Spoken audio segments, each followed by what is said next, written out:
Okay.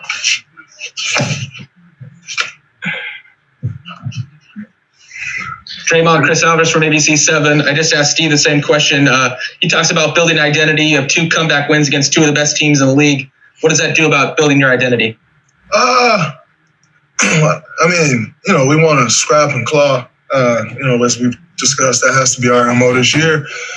But I think, most importantly, we spoke about being great on the defensive end. And, down the stretch, in order to make that comeback, you have to put stops together. And it started with our second unit. They're starting us off and getting the run going. And then from there, we were able to come back in and continue with that momentum. How much of an identity is that second unit building? I mean, they've been really good for you guys in several games recently. It's kind of getting to the point now where you expect them to be good. You're depending on them to be good. They've been fantastic all year. And it's becoming a staple of this team. We talk about other teams' second unit. We talk about the Lakers' second unit and how much of a push they give them, the Clippers' second unit. And, I think if this unit can continue to play well, they'll put themselves in that category. But, we need them to continue to play like that. It's been great for us. Hi, Draymond. Carlos Ramirez, NBC Bay Area and Telemundo. Steve just said that he knows at some point your offense will get to the point you wanted it to be. 3-pointer today, a couple of layups. Where do you think your offense is right now, and where do you want it to be? I just have to stay aggressive. And as I continue to play more and more aggressive, it'll be theirs. It's not something I really think too much about, to be honest with you.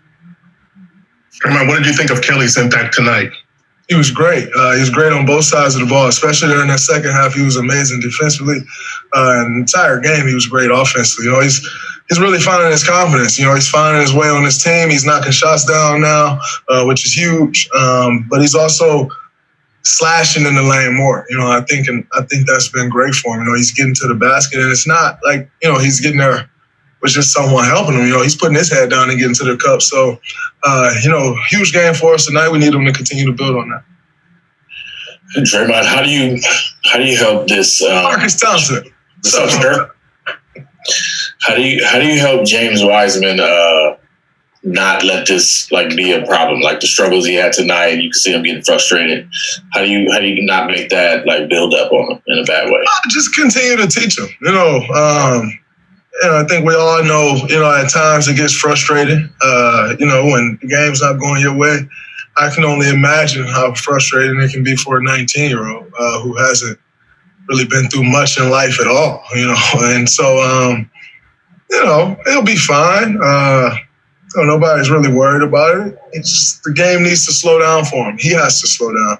And that'll happen over time. I don't think that happened for anyone as fast as we all want it to happen for him. But, it'll happen. He just got to stay the course, continue to stay aggressive. That's the most important thing, I think, for me. I just want him to stay aggressive, because the reality is if he stays aggressive, he'll learn how to read when someone's setting up for a charge. He'll learn how to read when a guy is pulling over from the weak side and he's there to take the charge, or the Marc Gasol one where he kind of knew the entire time he was taking the charge. He'll start to see those pictures. And so most importantly, I just want him to stay aggressive. He'll figure out the rest of it later.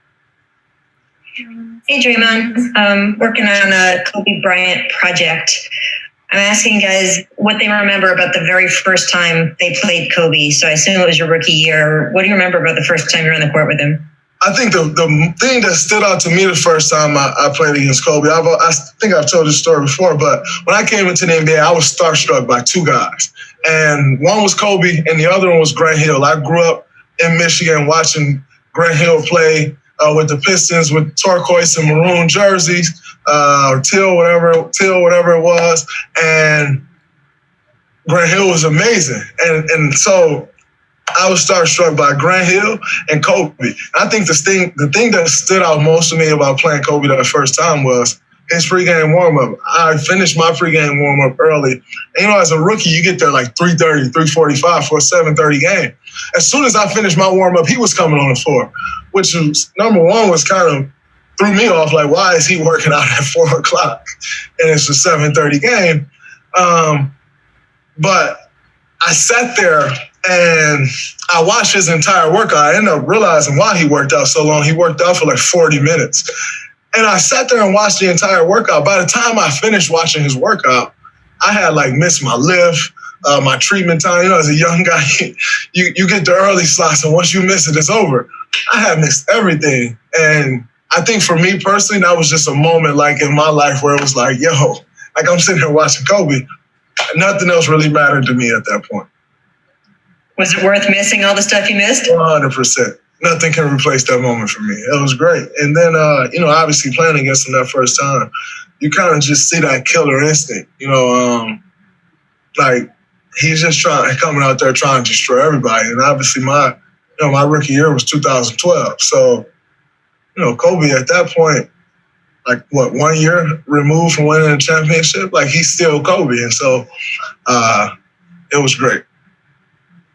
Draymond, Steph actually said that Kobe gave him a disrespectful look. Did he give you a disrespectful look in a game? Steph mentioned when he got switched on. I didn't play much. Okay. I can't remember if that was the game or not, but I got in the game for like a defensive stop at the end of the game. He shot a fadeaway in the corner. I was on him. I'm like, yeah, he missed it. He said, that ain't had nothing to do with you, young fella. That ain't had nothing to do with you. I was like, I just went back to the bench game, went to overtime. I took my position back, and that was the end of that. Draymond, a little bit of an unrelated question here. You guys are wearing those kind of throwback jerseys on Wednesday that say Oakland on the front of them. That's fire. I rock with Oakland. It's my second home.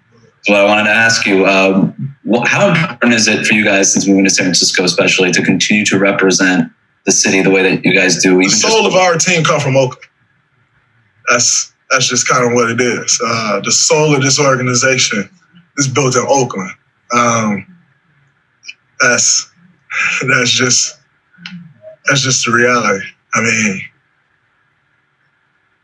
yeah, that's what it is. Thanks. Hi, Draymond. What was the key to control the offense of LeBron James and Anthony Davis? You just try to make AD take tough shots. Saying that, he still had a very good game. I think he may have had a triple-double or close to it. AD's a hell of a player.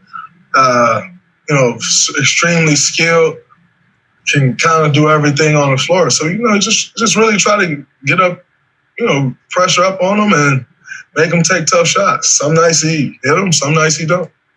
Draymond, to follow up on Kelly quickly, you play with a lot of confident players over the years. How much different does this team become when he's playing with the kind of edge that he showed tonight? Completely different team, because it's just another dominant option. And obviously, he's shown what he's capable of on the defensive end since the very beginning of the year. And so, when he's playing like that and that aggressive, it makes us a lot tougher to stop. So that was great for us.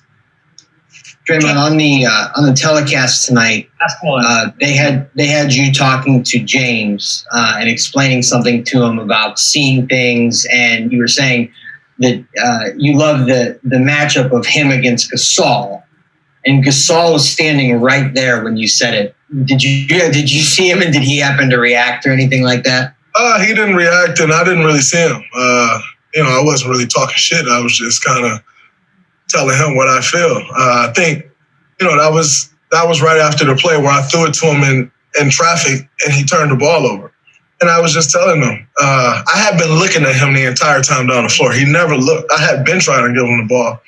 And I was just telling him, most people would say, Draymond put you in a tough spot and you turned the ball over because you shouldn't have been in that spot.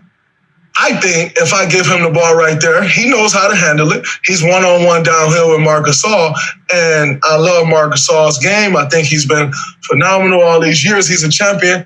I like James' chances if he's one-on-one downhill under control. And so, really just trying to get him to show him the different pictures. And I told him,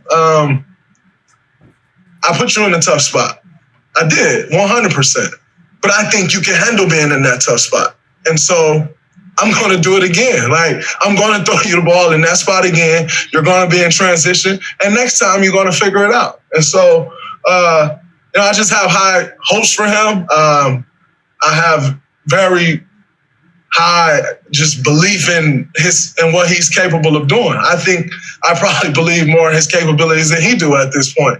But yeah, you know, I'm always try to show him the pictures and try to help him understand the game more. But you know, for those that's going to look at that turnover and say, "Oh man, Draymond put him in a tough spot." Yeah, it's 100%.